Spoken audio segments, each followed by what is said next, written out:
The Bronze Ring, collected by Andrew Lang. Once upon a time, in a certain country, there lived a king whose palace was surrounded by a spacious garden. But though the gardeners were many and the soil was good, this garden yielded neither flowers nor fruits, not even grass or shady trees. The king was in despair about it, when a wise old man said to him, "Your gardeners do not understand their business. But what can you expect of men whose fathers were cobblers and carpenters? How should they have learned to cultivate your garden?" "You are quite right," cried the king.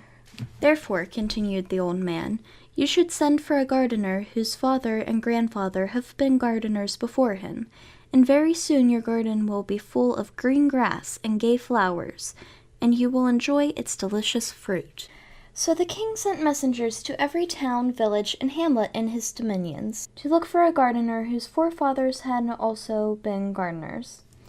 And after 40 days, one was found. "Come with us, and be gardener to the king," they said to him. "How can I go to the king?" said the gardener, "a poor wretch like me." "There is of no consequence," they answered. "Here are new clothes for you and your family." "But I owe money to several people." "We will pay your debts," they said. So the gardener allowed himself to be persuaded, and went away with the messenger, taking his wife and his son with him.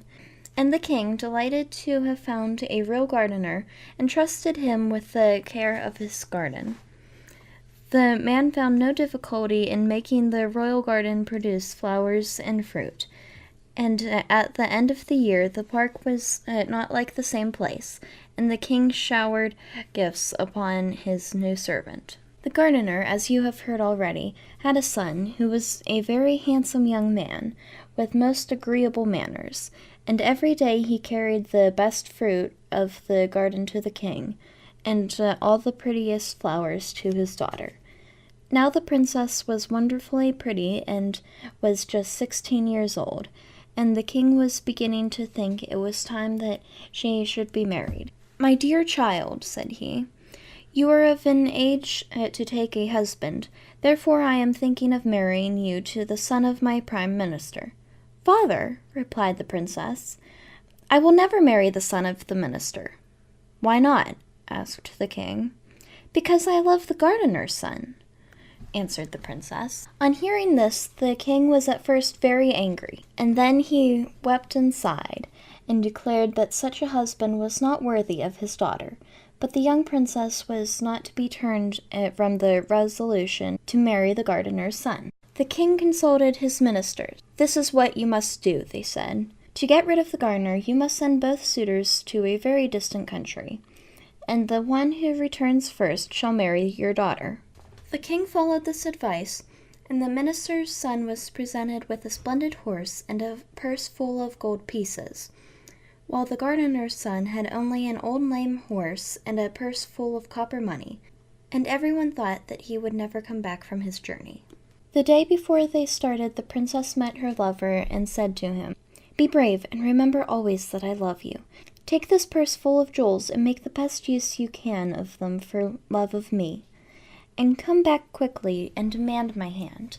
The two suitors left the town together, but the minister's son went off at a gallop on his good horse, and very soon was lost to sight behind the most distant hills. He traveled on for some days, and presently reached a fountain beside which an old woman all in rags sat upon a stone. "Good day to you, young traveler," she said. But the minister's son made no reply. "Have pity on me, traveler," she said again. "I am dying of hunger, as you can see, and 3 days have I been here, and no one has given me anything." "Let me alone, old witch," cried the young man. "I can do nothing for you." And so saying, he went on his way. The same evening, the gardener's son rode up to the fountain upon his lame gray horse. "Good day to you, young traveler," said the beggar woman. "Good day, good woman," answered he. "Young traveler, have pity on me." "Take my purse, good woman," said he, "and mount behind me, for your legs can't be very strong." The old woman didn't wait to be asked twice, but mounted behind him. and in this style they reached the chief city of a powerful kingdom. The minister's son was lodged in a grand inn. The gardener's son and the old woman dismounted at the inn for beggars. The next day the gardener's son heard a great noise in the street, and the king's heralds passed, blowing all kinds of instruments and crying, "The king our master is old and infirm. He will give a great reward to whoever will cure him and give him back the strength of his youth." Then the old beggar woman said to her benefactor, "This is what you must do to obtain the reward which the king promises. Go out of the town by the south gate, and there you will find 3 little dogs of different colors. The first will be white, the second black, and the third red.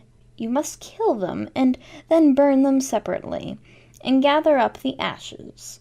Put the ashes of each dog into a bag of its own color. Then go before the door of the palace and cry out, 'A celebrated physician has come from Janina in Albania. He alone can cure the king and give him back the strength of his youth.'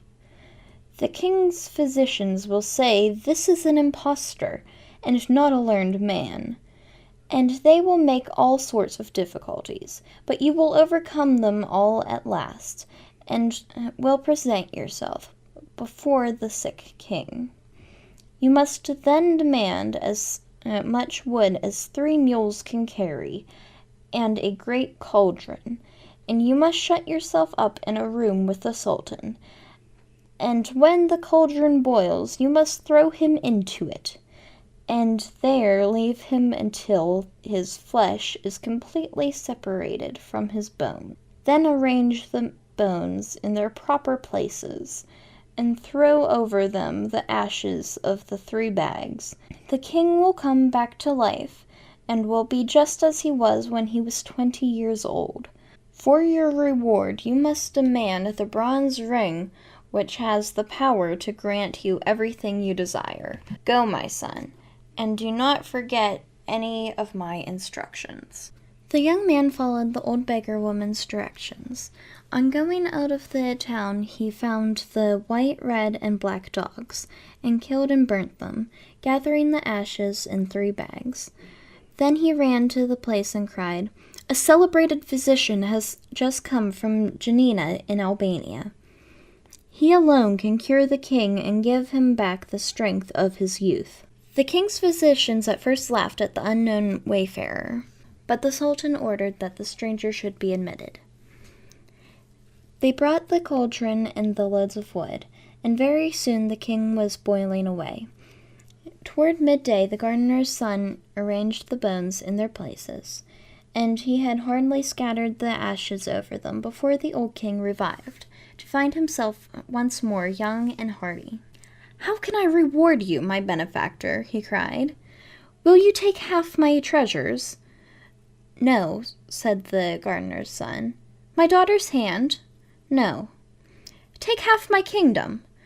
"No, give me only the bronze ring, which can instantly grant me anything I wish for." "Alas," said the king, "I set great store by that marvelous ring. Nevertheless, you shall have it." And he gave it to him. The gardener's son went back to say goodbye to the old beggar woman. Then he said to the bronze ring, "Prepare a splendid ship in which I may continue my journey. Let the hull be of fine gold, the masts of silver, the sails of brocade. Let the crew consist of 12 young men of noble appearance, dressed like kings. St. Nicholas will be at the helm. As to the cargo, let it be diamonds, rubies, emeralds, and carbuncles." And immediately a ship appeared upon the sea which resembled in every particular description given by the gardener's son, and, stepping on board, he continued his journey. Presently he arrived at a great town and established himself in a wonderful place. After several days he met his rival, the minister's son, who had spent all his money and was reduced to the disagreeable employment of a carrier of dust and rubbish. The gardener's son said to him, What is your name? What is your family, and from what country do you come? I am the son of the Prime Minister of a great nation, and yet see what a degrading occupation I am reduced to. Listen to me. Though I don't know anything more about you, I am willing to help you. I will give you a ship to take you back to your own country upon one condition. Whatever it may be, I accept it willingly. Follow me to my palace." The minister's son followed the rich stranger, whom he had not recognized. When they reached the palace, the gardener's son made a sign to his slaves, who completely undressed the newcomer. "Make this ring red hot," commanded the master, "and mark the man with it upon his back." The slaves obeyed him. "Now, young man," said the rich stranger, "I am going to give you a vessel which will take you back to your own country." And, going out, he took the bronze ring and said, "Bronze ring, obey thy master. Prepare me a ship of which the half-rotten timbers shall be painted black. Let the sails be in rags, and the sailors infirm and sickly. One shall have lost a leg, another an arm, the third shall be a hunchback, another lame or club-footed or blind, and most of them shall be ugly and covered with scars. Go, and let my orders be executed." The minister's son embarked in his old vessel, and thanks to favorable winds, at length reached his own country. In spite of the pitiable condition in which he returned, they received him joyfully. "I am the first to come back," said he to the king. "Now fulfill your promise, and give me the princess in marriage." So they at once began to prepare the wedding festivities. As to the poor princess, she was sorrowful and angry enough about it. The next morning, at daybreak, a wonderful ship with every sail set came to anchor before the town. The king happened at that moment to be at the palace window. "And what strange ship is this," he cried, "that has a golden hull, silver masts, and silken sails? And who are the young men like princes who man it? And do I not see St. Nicholas at the helm? Go at once and invite the captain of the ship to come to the palace." His servants obeyed him, and very soon in came an enchantingly handsome young prince, dressed in rich silk, ornamented with pearls and diamonds. "Young man," said the king, "you are welcome, whoever you may be. Do me the favor to be my guest as long as you remain in my capital." "Many thanks, sire," replied the captain. "I accept your offer." "My daughter is about to be married," said the king. "Will you give her away?" "I shall be charmed, sire." Soon after came the princess and her betrothed. "Why, how is this?" cried the young captain. "Would you marry this charming princess to such a man as that?" "But he is my prime minister's son." "What does that matter? I cannot give your daughter away. The man she is betrothed to is one of my servants." "Your servant?" "Without a doubt. I met him in a distant town reduced to carrying away dust and rubbish from the houses. I had pity on him and engaged him as one of my servants." "It is impossible," cried the king. "Do you wish me to prove what I say? This young man returned in a vessel which I fitted out for him, an unseaworthy ship with a black battered hull, and sailors were infirm and crippled." "It is quite true," said the king. "It is false," cried the minister's son. "I do not know this man." "Sire," said the young captain, "order your daughter's betrothed to be stripped, and see if the mark of my ring is not branded upon his back." The king was about to give this order when the minister's son, to save himself from such an indignity, admitted that the story was true. "And now, sire," said the young captain, "do you not recognize me?" "I recognize you," said the princess. "You are the gardener's son whom I have always loved, and it is you I wish to marry." "Young man, you shall be my son-in-law," cried the king. "The marriage festivities are already begun, so you shall marry my daughter this very day." And so that very day the gardener's son married the beautiful princess. Several months passed. The young couple were as happy as the day was long, and the king was more and more pleased with himself for having secured such a son-in-law. But presently the captain of the golden ship found it necessary to take a long voyage, and after embracing his wife tenderly, he embarked. Now in the outskirts of the capital there lived an old man who had spent his life in studying black arts, alchemy, astrology, magic, and enchantment. This man found out that the gardener's son had only succeeded in marrying the princess by the help of the genie who obeyed the bronze ring. "I will have that ring," he said to himself. So he went down to the seashore and caught some little red fishes. Really, they were quite wonderfully pretty. Then he came back, and, passing before the princess's window, he began to cry out, "Who wants some pretty little red fishes?" The princess heard him and sent out one of her slaves, who said to the magician, "What will you take for your fish?" "A bronze ring." "A bronze ring, old simpleton, and where shall I find one?" "Under the cushion in the princess's room." The slave went back to her mistress. "The old madman will take neither gold nor silver," said she. "What does he want then?" "A bronze ring that is hidden under a cushion." "Find the ring and give it to him," said the princess. And at last the slave found the bronze ring, which the captain of the golden ship had accidentally left behind, and carried it to the man, who made off with it instantly. Hardly had he reached his own house when, taking the ring, he said, "Bronze ring, obey thy master. I desire that the golden ship shall turn to black wood, and the crew to hideous ogres, that St. Nicholas shall leave the helm, and that the only cargo shall be black cats." And the genie of the bronze ring obeyed him. Finding himself upon the sea in this miserable condition, the young captain understood that someone must have stolen the bronze ring from him, and he lamented his misfortune loudly, but that did him no good. "Alas," he said to himself, "whoever has taken my ring has probably taken my dear wife also. What good will it do me to go back to my own country?" And he sailed about from island to island, and from shore to shore, believing that wherever he went everybody was laughing at him. And very soon his poverty was so great that he and his crew and the poor black cats had nothing to eat but herbs and roots. After wandering about a long time, he reached an island inhabited by mice. The captain landed upon the shore and began to explore the country. There were mice everywhere, and nothing but mice. Some of the black cats had followed him, and, not having been fed for several days, they were fearfully hungry, and made terrible havoc among the mice. Then the queen of the mice held a council. "These cats will eat every one of us," she said, "if the captain of this ship does not shut the ferocious animals up. Let us send a deputation to him of the bravest among us." Several mice offered themselves for this mission, and set out to find the captain. "Captain," said they, "go away quickly from our island, or we shall perish, every mouse of us." "Willingly," replied the young captain, "upon one condition. That is that you shall first bring me back a bronze ring, which some clever magician has stolen from me. If you do not do this, I will land all my cats upon your island, and you shall be exterminated." The mice withdrew in great dismay. "What is to be done?" said the queen. "How can we find this bronze ring?"